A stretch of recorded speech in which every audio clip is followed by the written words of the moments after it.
पुरुष आयोग की मांग लगातार पुरुष करते आ रहे थे, क्योंकि उनकी कहीं पर भी सुनवाई नहीं हो पा रही थी। पत्नियों के लिए जहाँ पर कई धाराएं हैं, वहीं पर पुरुषों के लिए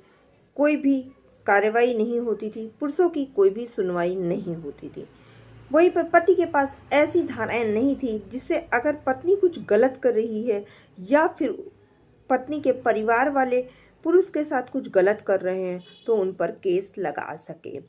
या उनके परिवार वाले अगर गलत कर रहे हैं तो उस पर कार्रवाई हो सके। पर अब ऐसा नहीं है।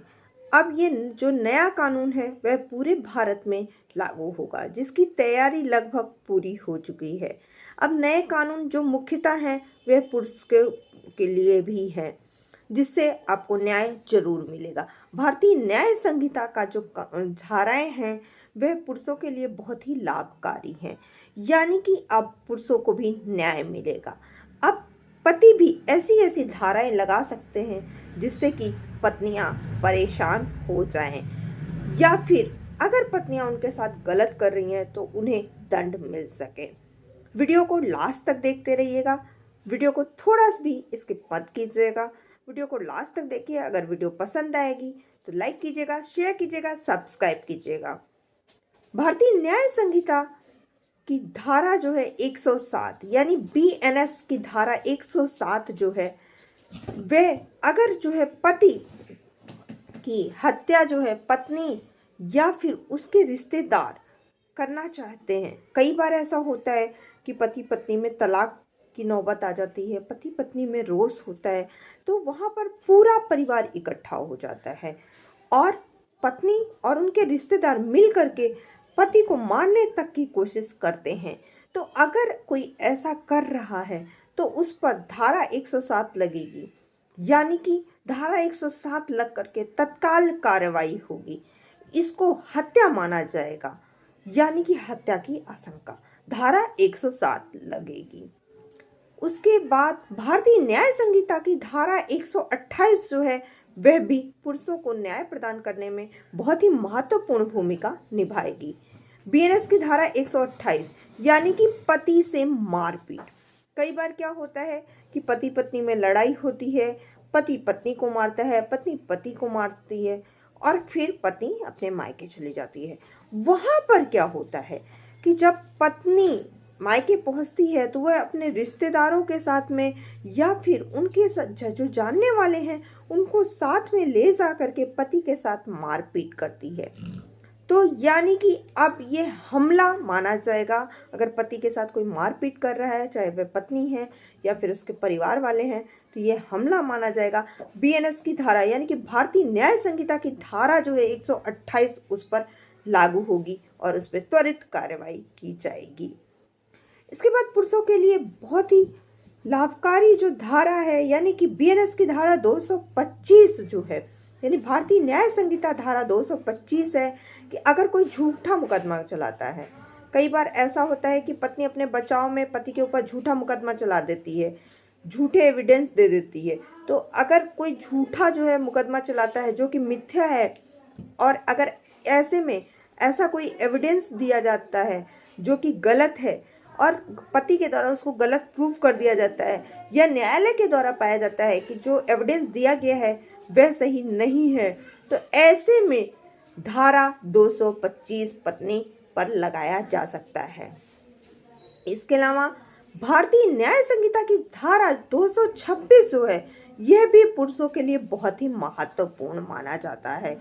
यानी कि अगर पत्नी अपने पति को झूठे के केस में फंसाना चाहती है, झूठा एविडेंस जो है अगर दे रही है और वहाँ पर अगर पति जो है